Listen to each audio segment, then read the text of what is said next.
Watch KSTV weeknights at 7:30 and 11 Eastern, and anytime with Inside On Demand on Channel 103. And we're now joined from Indianapolis via Skype by somebody who knows a little bit about playing at a championship level. Walter McCarty, how are you doing? Very well, guys. How are you all? Good, good. Thanks for joining us. Now, I know you've watched the Cats quite a bit this season. They seem to have turned a corner in the last couple of weeks. You know, they struggled some on the road. Things seem to be clicking for them right now. What are you seeing from the Cats that you like? I think they're getting very comfortable with their roles. I think they understand what Cal needs from them now. The biggest thing I see, these guys are really starting to bond. They're really starting to care about each other and really play together. And I mean, once you get a team to do that, I mean, you're well on your way. I mean, these guys really care about playing with each other. They have fun playing alongside each other, and I think that's the big key. Yeah, you know, it seems like in the last couple of weeks, you know, the players have talked a lot about playing together as a team, but also they seem to have found like a nastiness. You know, Michael Kidd-Gilchrist has been the guy that really has played physical. Has always, if there's a little fight breaking out, he's the first guy there. We saw last game against Tennessee and even at LSU when Anthony Davis was fouled, the whole team seems to be there, including Terrence Jones, who hasn't always responded to physical play. What have you seen from Terrence in the last couple of games, or even this season? Do you think he's finally turned that corner? I think so. What I've seen lately, I think he's just playing basketball. He's not putting any pressure on himself. He's just going out there and he's having fun and he's just playing. I don't think he's concerned whether or not he has a big game or whatever. He's just all about winning, and that just shows the way he's playing. He's taking good shots. He's getting himself easy baskets where he's getting offensive rebounds and putting them back in. He's just doing the little things, playing simple basketball, and it's really helping his team out, and it's helping him, play better and put up better numbers. But these guys, they're so impressive to watch because they are young, but they're not taking any stuff from anybody, and they're standing up for themselves and for each other, and they do have a meanness in them. They're playing very hard, and it's fun to watch. Yeah, we talked a little bit the other day on the website on KSR that even in blowouts, this team plays beautiful basketball. You don't want to turn it off before the end of the game because even when they're killing teams, they're still playing hard and making plays. And that's kind of a testament, I think, to Calipari, getting these top recruits, getting these big-name guys, especially Terrence Jones as a sophomore, who many thought was going to be the superstar of the team, to buy into that team concept. Now, when you were at UK, you played on a team that was full of talented guys, and kind of the same thing. How did you guys find that balance? Is it just simply being friends, finding a bond with each other off the court? How do you check your egos and play together and rise to a championship level?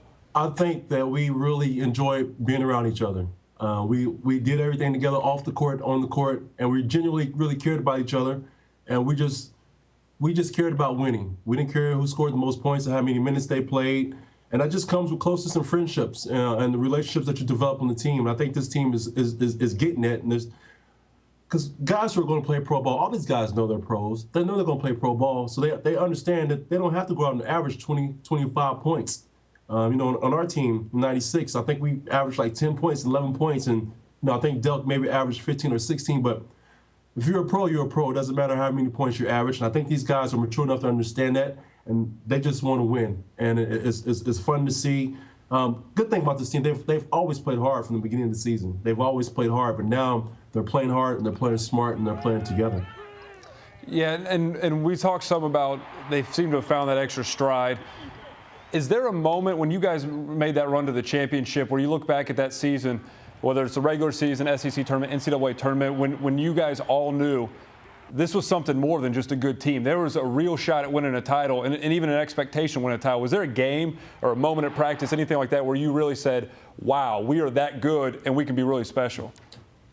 Be honest, we knew how good we can be early on in the season just with the type of practices that we were having.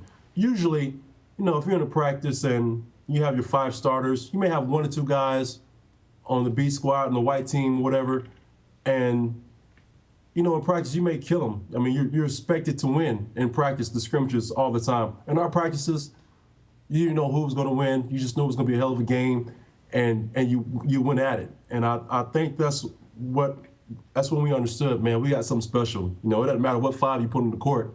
We're capable of killing teams. And I think as we developed more and more as the season went on in practice, and we just kept working harder and kept working harder. And I think our practices really made us the type of team we were. Now, CBS came out this past week with their best college basketball teams of all time. Two guys put the 96 team at number 2, one at number 5, one at number 6. Everybody thinks, in Kentucky at least, that you're the best basketball team of all time. Are you?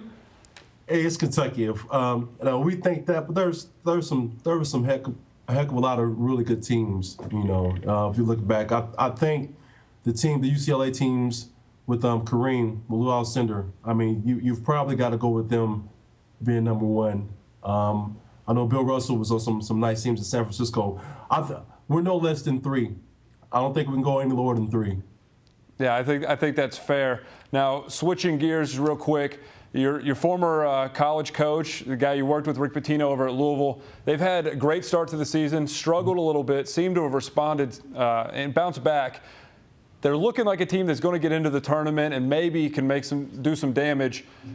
What's your take on what's going on at Louisville? You think they're going to get into the tournament? Do you think Coach Pitino has another good run in him, or is it maybe time for him to head to the NBA, or what do you think about what's going on there? I think he has another good run in him. I mean, he's still an elite coach.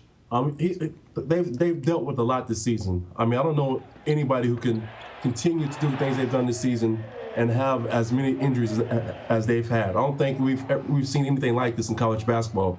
You're used to maybe one person maybe getting hurt, but they've had 4 or 5 injuries impact them during the season. It's incredible that they're still playing at the level that they're playing at. So, they've probably thinking about it a little bit too much, but I think they're going to be all right. They have a lot of talent, and some of those guys can catch fire and win some basketball games. But I think they'll be in it at the end. I think they have a lot of players who contribute. They got some guys who can really shoot the ball.